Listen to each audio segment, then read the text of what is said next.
प्रभु यीशु मसीह हम सबके साथ बना रहे। कुछ बातें ऐसे रहती है ना जो समय के वक्त में ही हम उसको लोगों तक पहुंचा सकते हैं। ओके, ताकि वो अपने अंदर सच्चाई को ले सके। और समय बीत जाने के बाद में वो मैटर भी हमारे दिमाग के ऊपर से हट जाता है, क्योंकि उसकी ज़रूरत नहीं रहती है। कुछ अलग समय चल रहा होता है। तो इसके लिए हम लोगों को समय के अनुसार जो परमेश्वर देता है हमको बुद्धि, उसको हमको ग्रहण करना है। हमारी निर्बुद्धि मूर्खता वहाँ से निकल जाना चाहिए, क्योंकि वो परमेश्वर का काम बिगाड़ देता है और बाद में हमको पछतावा करने के अलावा कुछ रहता नहीं है इसके लिए। ओके, और हमेशा ही एक बात को अभी देखा है ना, अपने कल के दिन में जो पार्थिव शरीर है पायलट का, जो हमारे सिटी का है, शहर का है, और उनका किस प्रकार से फ्यूनरल वगैरह किया गया। तो वो टाइमिंग में उनके अगर पापा को देखेंगे तो वो बड़े बुज़ुर्ग हैं। ओके, और वहाँ पर उनकी देखभाल करने के लिए उस बेटे ने क्या बोला कि जहाँ तक सवाल है मेरे नौकरी का, अब मैं नहीं करूँगा नौकरी, क्योंकि मुझे मेरे पापा को समय देना है, उनको मेरी ज़रूरत है। तो बच्चों को पवित्र बाइबल में भी यही लिखा है कि वो तो तेरे बुढ़ापे का सहारा होगा। ओके, और दूसरी बात ये भी लिखा है कि जो बच्चे होते हैं तो आज उनको सिखा, जो तू सिखाएगा वही बड़े होने के बाद वो तेरे पास उसी सिखाने के तरीके से तेरे पास लौट कर आएंगे। ओके, तो हमको परमेश्वर ने जो माता पिता दिए हैं उसको लेकर ना मसीही लोगों ने बहुत बड़ी गलती कर रखी है। वहाँ पर जो उत्पत्ति के पहले अध्याय के दूसरे अध्याय के जो हव्वा को लेकर आता है परमेश्वर आदम के पास, तो वहाँ पर लिखा है कि आदम प्रोफेसाई करता है। ओके, कि किस प्रकार से आदम और हव्वा एक हो जाएंगे और माता पिता से अलग हो जाएगा, आदम माता पिता से अलग हो जाएगा। ये जो वर्ड को लेकर लोगों ने इस्तेमाल किया है कि वो लोगों ने, मसीहियों ने ऐसा इस्तेमाल किया है कि वो ये बोलते हैं कि हम मैरिज हो जाने के बाद माता पिता को हमने अलग कर देना है। वो वचन वैसा नहीं है। ओके, और जब मेरे भाई थोड़ा सा डिप्रेशन में था, तो मेरा करियर बनाने का समय था वो। ओके, हमने इकट्ठे बहुत अच्छी पढ़ाई की, बहुत अच्छे डिग्रीज लिए। अब हमने प्रोफेशनल में उतरने का समय जो आता है, वो जवान उम्र था हमारा, प्रोफेशन में उतरने का समय था हमारा 17, 18, 19, ये सारे हमारे एजुकेशन के इयर्स ख़त्म होके हम अभी 20s में अपने करियर बनाने में उतर चुके थे। और उसको डिप्रेशन के अटैक्स स्टार्ट हो गए और मैं करियर के पीछे लग गई थी। तो उस समय उसका हर 15 डेज़ में हॉस्पिटलाइज होना, हर 15 डेज़ में उसको डिप्रेशन का अटैक आना। और आप जानते हैं कि 15 डेज़ में क्या आता है, पूर्णिमा आता है, अमावस्या आता है, अदल बदल करके आता है ना। तो हर 15 डेज़ में उसको ये अटैक था। 15 डेज़ वो घर में रहता था, 15 डेज़ में उसको हॉस्पिटलाइज करना पड़ता था। एटलीस्ट अ वीक उसको हमने हॉस्पिटल में रखना पड़ता था और कम्प्लीटली उसको बेड रेस्ट में रखना पड़ता था। और मम्मी उसके साथ वहाँ पर रहती थी। By grace of God mummy का रिटायरमेंट हो चुका था, इसके लिए नया ही रिटायरमेंट हो चुका था, इसके लिए मम्मी को फ्री टाइम मिला कि वो उसके साथ रह पाई। अदरवाइज़ वो नहीं रह सकती थी, क्योंकि उसकी भी गवर्नमेंट सर्विस थी। और जब हम कभी भी कुछ भी होता था हमको परेशानी, तो हमारे मम्मी के ऊपर ही ज़्यादा लोड रहता था, क्योंकि वो शहर के अंदर, सिटी के अंदर ही उसके सरकारी जॉब थी, वो टीचर थी। तो इसके लिए वो ही कुछ कर सकती थी, थोड़ा हाफ डे लेकर हम तक पहुंच सकती थी, हमें संभाल सकती थी। बाकी पापा तो दूर थे, तो उनका जो गवर्नमेंट सर्विस था वो बहुत दूर था, तो वहाँ से वो आकर हमारी सेवा कर नहीं सकते थे। ओके, तो उन्होंने हमेशा ही ये बात को ध्यान रखा कि वो हमारे सारे दुख सुख में साथ रहे। तो उन्होंने वो तो रिस्पॉन्सिबिलिटी पूरी की, लेकिन जब जॉब है उस समय तो वो उन्होंने कर दी, लेकिन अब जॉब जाने मतलब रिटायरमेंट होने के बाद फिर ये शुरू हो गया मेरे भाई का। तब क्या हो चुका, फिर से उनको वहाँ पर जाके उसकी सेवा करने के लिए हर 4-5 दिन के लिए हॉस्पिटल में जाकर बैठना पड़ता था, उसके संगति में रुकना पड़ता था। ओके, उसके अलावा कोई नहीं रहता था और घर में मैं अकेले रहती थी और पापा रहते थे। तो मुझे मम्मी ने बोला आप अकेले मत रहो, आप भी मेरे साथ आ जाओ। और मेरे पापा को बोला था आप घर थोड़ा संभाल के रखना, क्योंकि घर के अंदर सारे सामान है, चीज़ें हैं, साफ़ सफाई चाहिए, एवरीथिंग नीट एंड क्लीन चाहिए, एवरीडे का टाइमिंग है। तो वो काम सब पापा कंप्लीट करके वो अपने ड्यूटी पर जाते थे। तो इसके लिए ना मम्मी ने मुझे उनके साथ रहने के लिए बोला जब हॉस्पिटल में रहते थे। तो मेरा वहाँ पर रहने के बाद उधर से मैं ड्यूटी पर जाती थी और वहाँ से ड्यूटी से आती थी, फिर वहीं पे जाती थी। तो इस तरह से मेरा करियर डिसबैलेंस होने लगा था। ओके, वहाँ देखिए मैंने मेरे भाई को साथ नहीं छोड़ा, मैंने कभी मैरिज का नहीं सोचा। वहाँ पे जब मेरा एज मैरिज का आ चुका था 24-25 इयर्स, तब मैंने कभी मैरिज का नहीं सोचा, क्योंकि मैंने ये देखा कि मेरा भाई अगर डिप्रेशन में है तो उसको मम्मी इतनी हेल्प कर रही है, तो कल के दिन मेरी भी ज़रूरत पड़ेगी तो मुझे भी उसको हेल्प करना है, मुझे अकेले उसको नहीं छोड़ना है। Got it. तो हमने ये त्याग जीवन एक्सेप्ट किया था।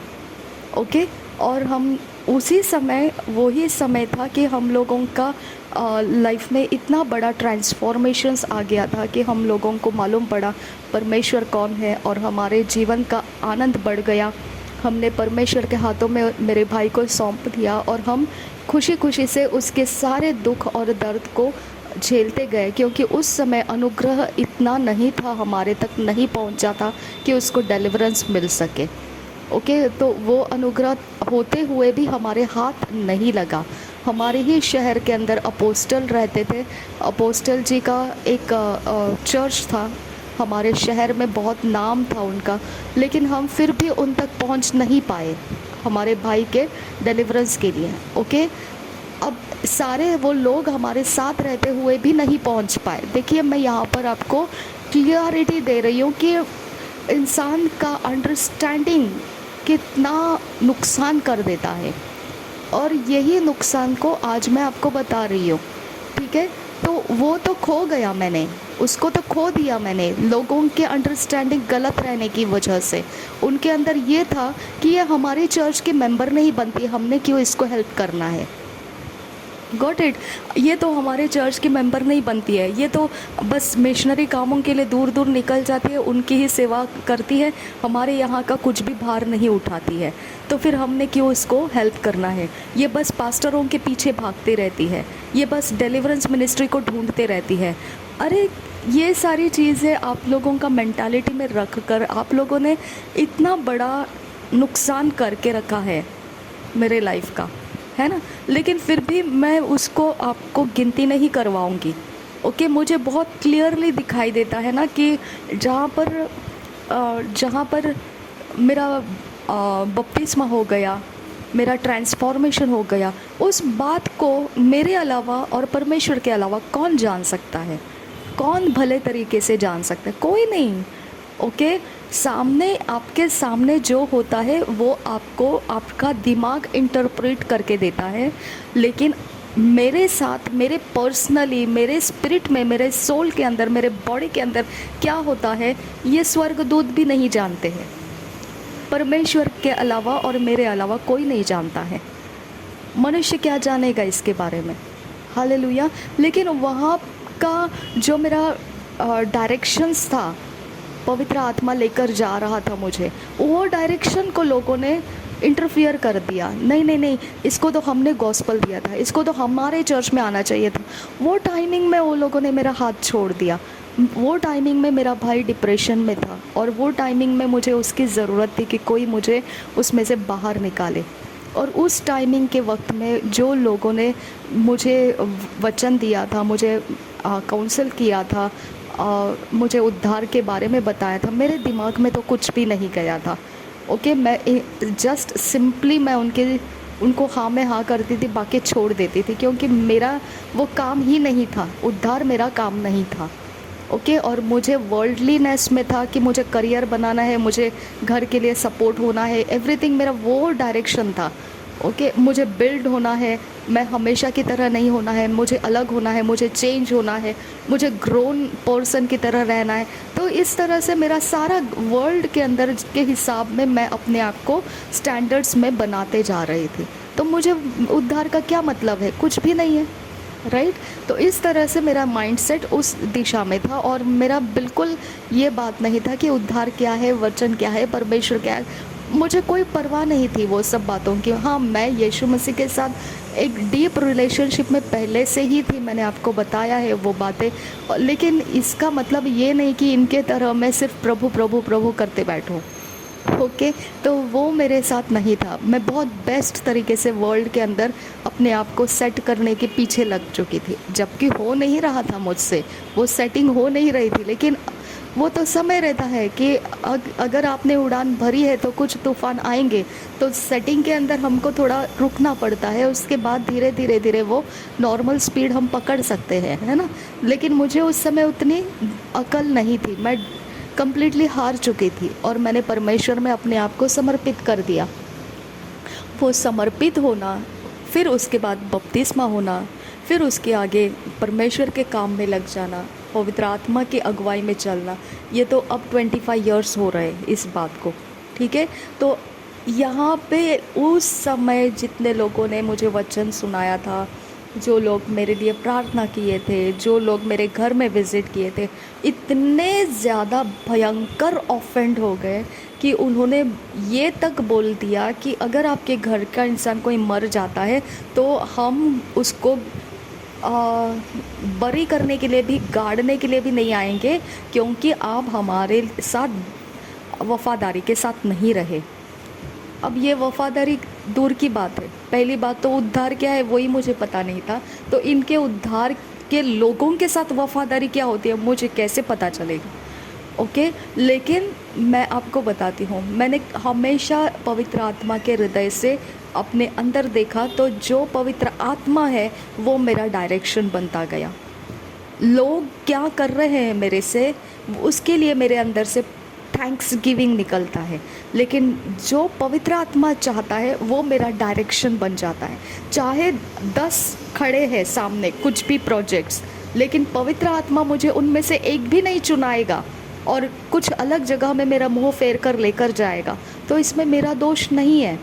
लेकिन पवित्र आत्मा उन 10 प्रोजेक्ट के लिए मुझे थैंक्स गिविंग करने के लिए कहता है, तो मैं थैंक्स गिविंग में रहती हूँ, मेरा मन थैंक्सफुल के साथ रहता है, राइट। तो इस तरह का मेरे अंदर का परमेश्वर का आत्मा कमांड ले चुका है मेरा। ओके, तो मैं सामने किसी को स्माइल दे सकती हूँ, ओके, लेकिन वो क्या स्माइल क्यों दिया, मैंने क्या समझा उसके बारे में, वो अपने दिमाग से सोचेगा, क्योंकि उसके पास अपना अंडरस्टैंडिंग है। ओके, ये एरिया ऑफ लाइफ हमने बहुत अच्छे से समझना है कि हमने पवित्र वचन में देखा कि आदम ने माता पिता के बारे में ये बोला है कि माता पिता को छोड़ देंगे। तो लोग मुझे, जब मेरे भाई नहीं, पापा नहीं, तो मेरे भाई को थोड़ा स्ट्रॉन्ग होने के लिए मैंने मिशनरी वर्क में चली गई दोबारा। पापा नहीं है तब भी मैं मिशनरी वर्क में थी, और उसके बाद भी मैं मिशनरी वर्क में रही, ताकि मैं ये चाहती थी कि मेरा भाई इंडिपेंडेंट देखना शुरू करे, इसके उसके आधार ना देखे वो।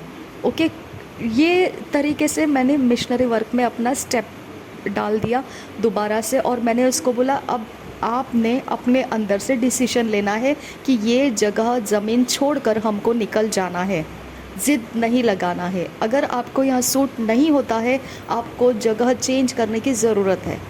ओके, फिर हमने उसके ऊपर छोड़ दिया था, उसने डिसीजन लिया, प्रभु की दया से वो डिसीजन पूरा हो गया और हम लोग वहाँ से निकल गए।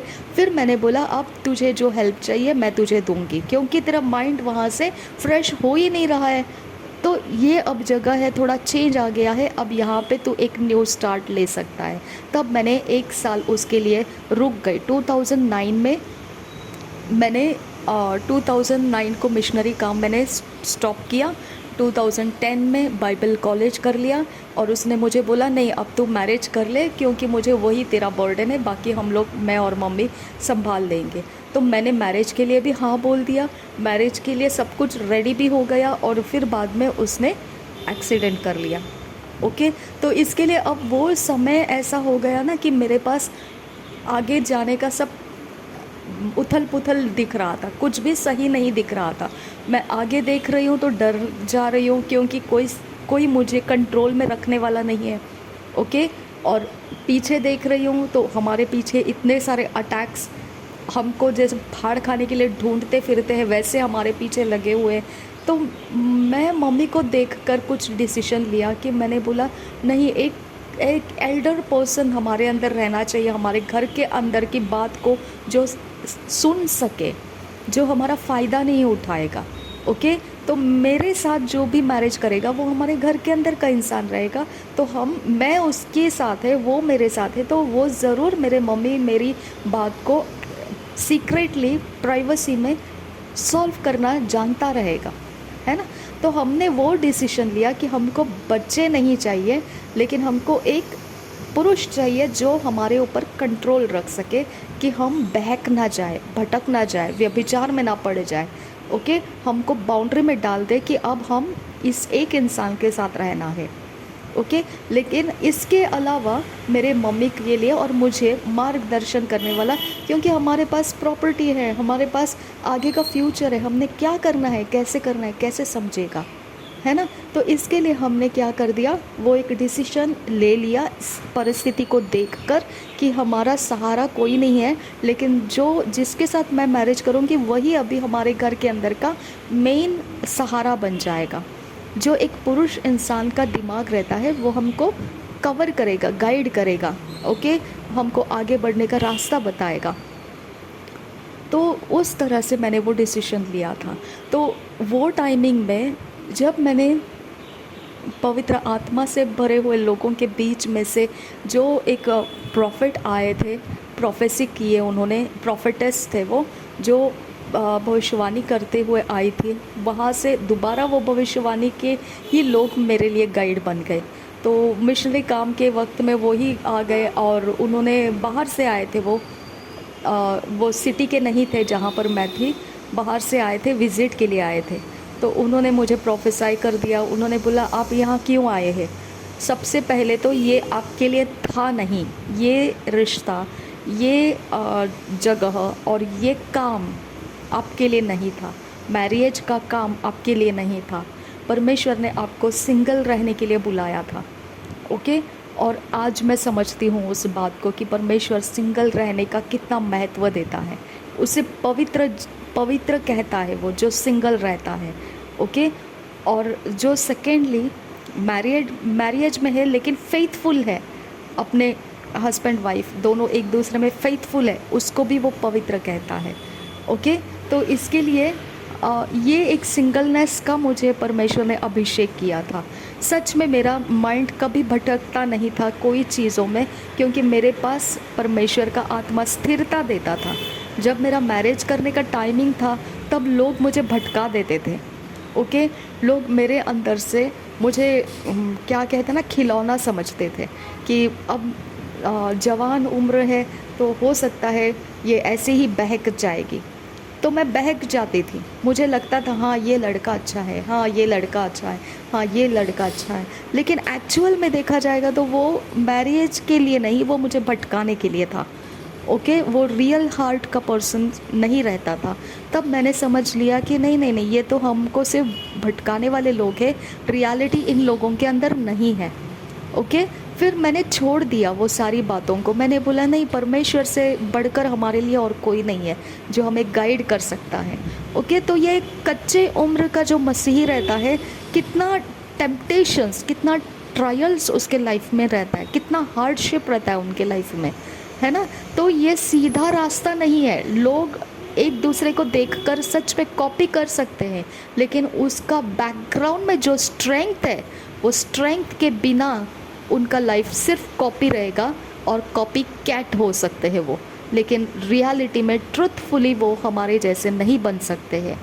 ओके, लेकिन इस तरह से हमारे अंदर का स्ट्रेंथ जब हम देखते हैं, वहाँ पे हमने जो डिसीजन लिया था कि ठीक है अब मैं मम्मी के पास रिटर्न जाती हूँ, क्योंकि प्रोफेसाई हो चुका है कि ये मेरे लिए लाइफ नहीं है, तो आगे जाकर और मुश्किलें खड़ी हो जाएगी और ज़्यादा ट्रायल्स आएंगे।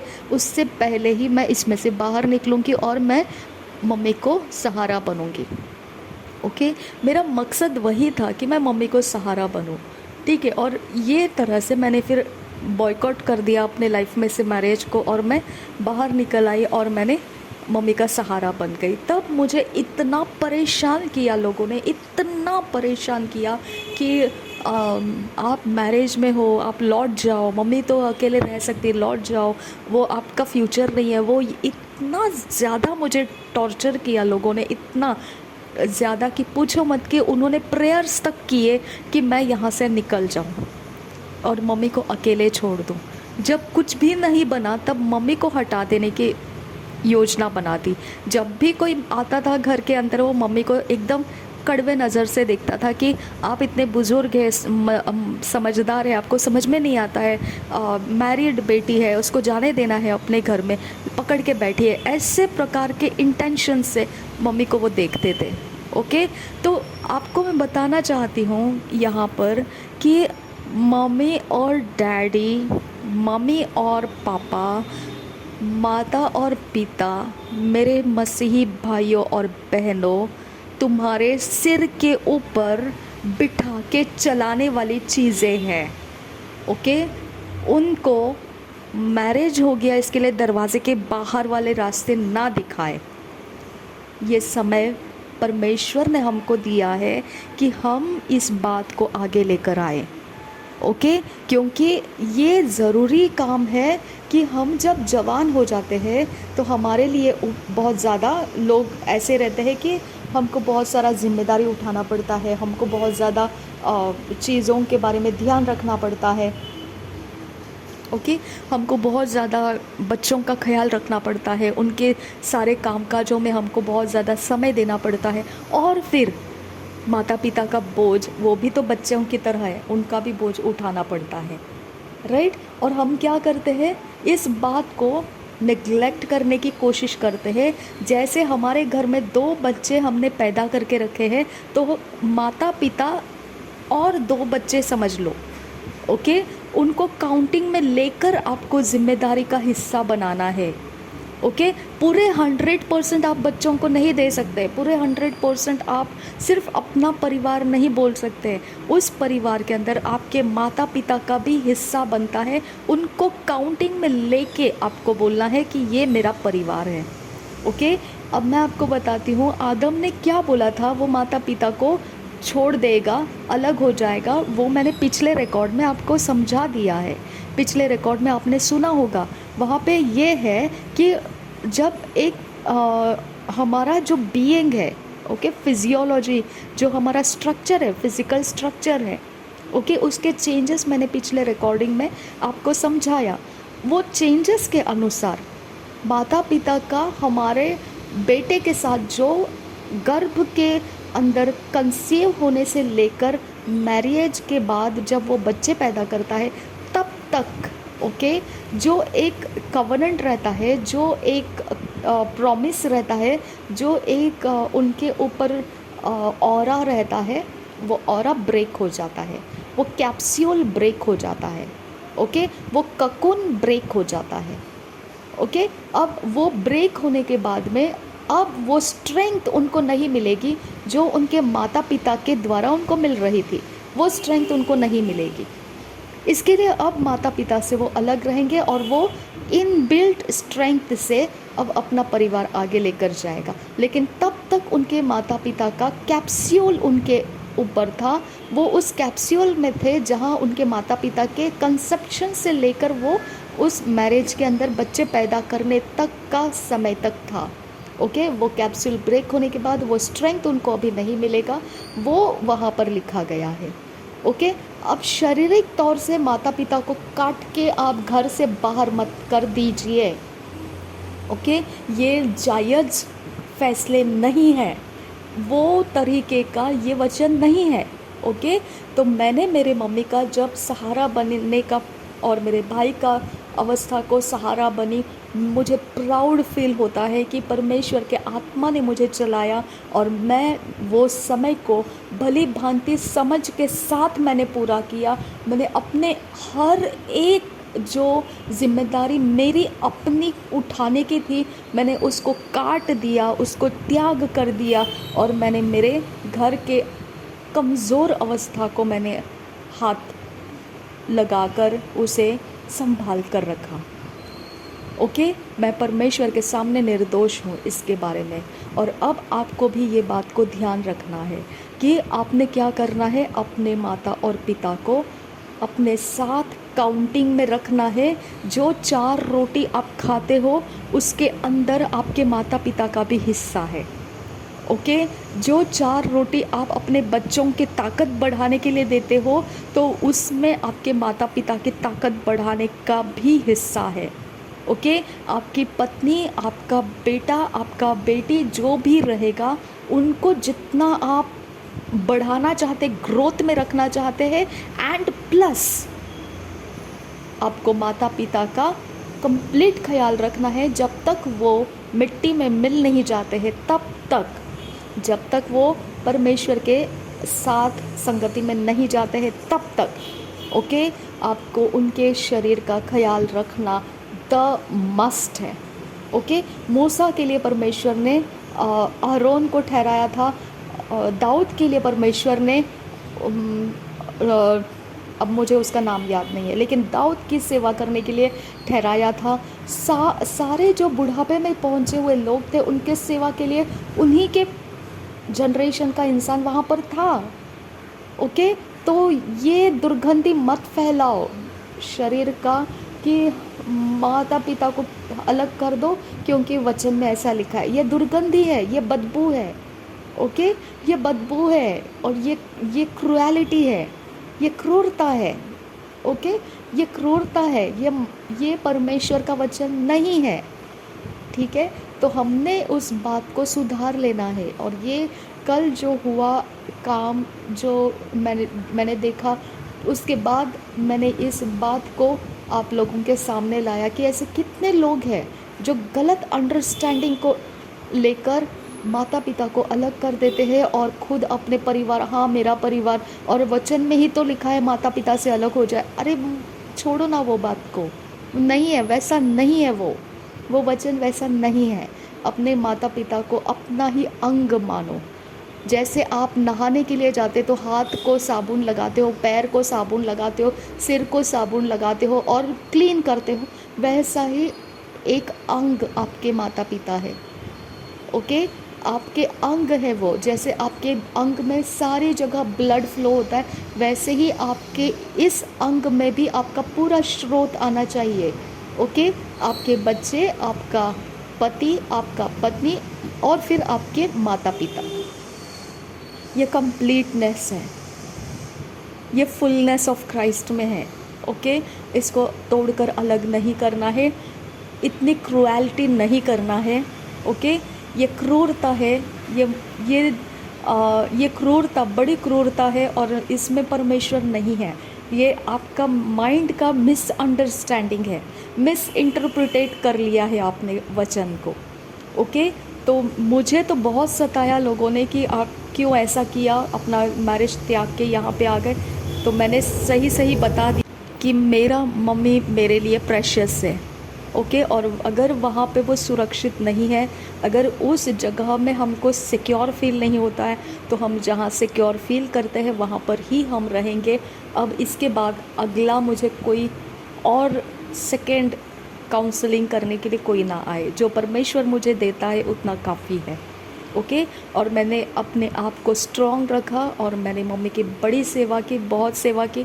और जब लोग उसको कड़वी नज़र से देखते थे कि मुझे मैरिज से बाहर निकल के मेरे घर में यहाँ मम्मी के साथ रख लिया है, मम्मी को समझता नहीं है क्या, जो ऐसे कड़वे नज़र से देखते हैं परमेश्वर उनको पनिश करेगा। ओके, और देख चुके हैं उनको परमेश्वर पनिश करेगा। मैं सच बोलती हूँ क्योंकि वो बड़ी मूर्खता करते हैं, बड़ी मूर्खता कर चुके हैं वो, कि मेरे मम्मी के ऊपर इस प्रकार का उन्होंने नज़र रखा कि इसने मैरिज के किए हुए बेटी को घर में लाकर रखा, अपनी सेवा करवा रही है और वो खुद अच्छे से रह रही है और उसको कोई परवाह नहीं है, अपनी जवान बेटी उसके साथ रह रही है। ऐसा जितने लोगों ने भी सोचा होगा ना, मेरा परमेश्वर उनको पनिश करेगा, क्योंकि ये क्रूएल्टी माइंड है, ये क्रूएल्टी है। ओके। और मेरा मेरे मम्मी के साथ, मेरे पापा के साथ, मेरे भाई के साथ जो रिश्ता था, वो सच में मैं प्राउड फील करती हूँ कि मैंने अपना फ़र्ज़ निभाया। सिर्फ मैंने वो फ़र्ज़ नहीं निभा पाई कि मैं कमा कर मेरे घर के लोगों को दे नहीं पाई, बस उतना मेरा एक पॉइंट रह गया कि मेरी मम्मी फाइनेंस का बर्डन उठाती थी, मेरा भाई बिज़नेस में बढ़ नहीं गया क्योंकि उसको डिप्रेशन अटैक आया। वो बहुत सक्सेसफुल था वो, लेकिन उसको डिप्रेशन के अटैक की वजह से वो पूरा नहीं कर पाया। बहुत टैलेंटेड था, स्किल्ड था, कम उम्र में उसने बिज़नेस एस्टैब्लिश कर लिया था, लेकिन वो आगे नहीं बढ़ पाया डिप्रेशन की वजह से। ओके। तो फाइनेंस के बारे में हम कम्प्लीटली मम्मी के सैलरी और जो भी मम्मी करती थी उसी के ऊपर हम डिपेंड रहे। ओके। तो इस तरह से हमारा फाइनेंस में हम पक्का मजबूत नहीं बन पाए, क्योंकि हमारा करियर बनते वक्त ही डिप्रेशन के अटैक भाई को शुरू हो चुके थे। वहाँ पे चैलेंजेस जॉब के जगह के मैं हैंडल नहीं कर पा रही थी, और बाद में फिर प्रभु में आने के बाद मैं एक हौसला रखा था कि अब मुझे अच्छे जॉब मिलेंगे, अच्छा सब कुछ होगा। तब प्रभु ने मुझे सेवा में बुला लिया, तो वहाँ मैं सेवा में उतर गई। तो कम्प्लीटली आज तक मैं कम्प्लीटली सेवकाई में हूँ। ओके। और परमेश्वर के आत्मा के अंडरस्टैंडिंग से चल रही हूँ। ओके। तो ये अंडरस्टैंडिंग मैं आपको दे रही हूँ। अगर आप इस बात को समझेंगे कि आपने ये बात को पहले नहीं समझा था, आज आप समझ रहे, जल्दी से अपने माता पिता के साथ रिकंसाइल कर लो माय डियर फ्रेंड्स। आप पछताओगे बाद में, क्योंकि परमेश्वर के सामने ये दुष्टता है। ओके। परमेश्वर के सामने ये दुष्टता है। देखिए, अब आपको ऐसे लगेगा कि हमारे घर में अभी हमारे छोटे बच्चे हैं, पत्नी है, हमारे घर में मेहमान आते हैं और हमारे माता पिता बुज़ुर्ग हैं, कभी गंदा कर देते हैं, कभी ये हो जाता है, वो हो जाता है, कभी बदबू रहती है, और फिर इसके लिए हमारे घर में नहीं, हम दूसरे घर में उसको रखेंगे। नहीं करना ऐसा। परमेश्वर इससे खुश नहीं है, इससे आनंदित नहीं है, इससे आनंदित नहीं है। ओके। नहीं, हमारे घर में इंटरफेयर होता है, तो आपके बच्चे भी तो इंटरफेयर ही करते हैं। ओके। आपके घर में आपके बच्चे स्मोकिंग कर सकते हैं, ड्रग्स ले सकते हैं, आपके घर में आपके लोग पार्टी मना सकते हैं, आपके घर में जवान लोग आकर जवान लड़कियों के साथ कुछ भी गंदा व्यवहार कर सकते हैं, लेकिन आपके मम्मी पापा को आप अपने घर में रख नहीं सकते। ये कौन सी दुनिया की बातें करते हैं आप लोग? हाँ, समझ में आ रहा है आपको? बहुत पछताओगे, मैं आपको बोलती हूँ ना, इतना पछताओगे आप लोग कि सोचने के लिए आपको टाइम नहीं रहेगा, सिर्फ रोते रहोगे आप लोग। ओके। क्योंकि ये बड़ी क्रूएल्टी है, बड़ी दुष्टता है कि आप अपना सुखहाल जीवन को सुरक्षित रखने के लिए आपके माता पिता को आपसे अलग कर दिए, कहीं और रख दिए, दूर से उनका ख्याल रखते हो और दूर से उनको हाय हेलो करते हो। पछताओगे आप, मेरे परमेश्वर के सामने पछताओगे आप। ओके।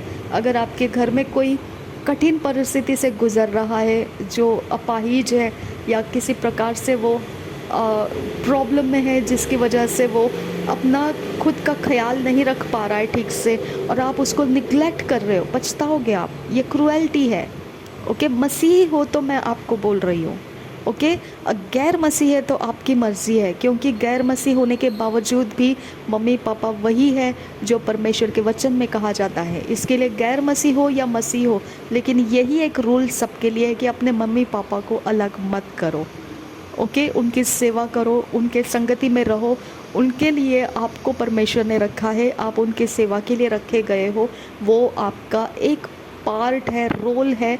जैसे आपको मैरिज करना एक रोल था, पत्नी बनाना एक रोल था, बच्चे पैदा करना एक रोल था, नाती पोती लाना एक रोल था, वैसा ही मम्मी पापा को संभालना ये एक रोल है, और आपको अपने घर के अंदर रख के उनको सिक्योर रखना है। घर के बाहर वो सिक्योर नहीं रहते हैं।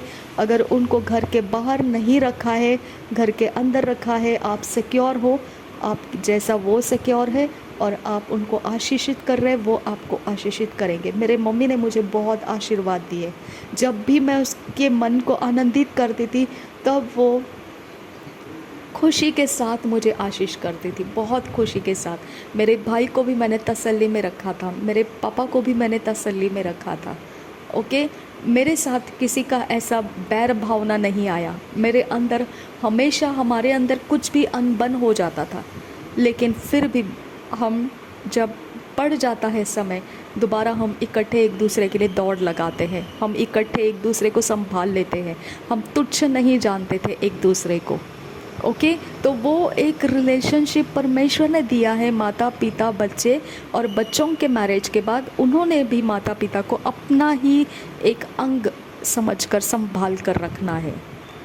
ओके, उनकी स्ट्रेंथ अभी आपके काम नहीं आएगी, क्योंकि आप मैरिज हो गए, आपके बच्चे हो गए, तो वो नेचुरल फिजियोलॉजिकली जो आपका कैप्सूल है वो ब्रेक हो चुका है, तो उनकी स्ट्रेंथ आपको कोई काम नहीं देगी।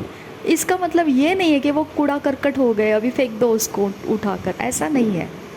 संभाल के रखो अपने मम्मी पापा को, जब तक वो है आनंद से गुजारो उनको, आनंद से उनको रहने दो। जहाँ तक वो आपके साथ रहना चाहे रहने दो, जब जाना चाहे परमेश्वर के हाथों में उनको दे दो, कोई बात नहीं है। उनको रोको मत। ओके, उनके लिए ले हैंड करने जाओ, ये करो वो करो, ऐसा मत करो।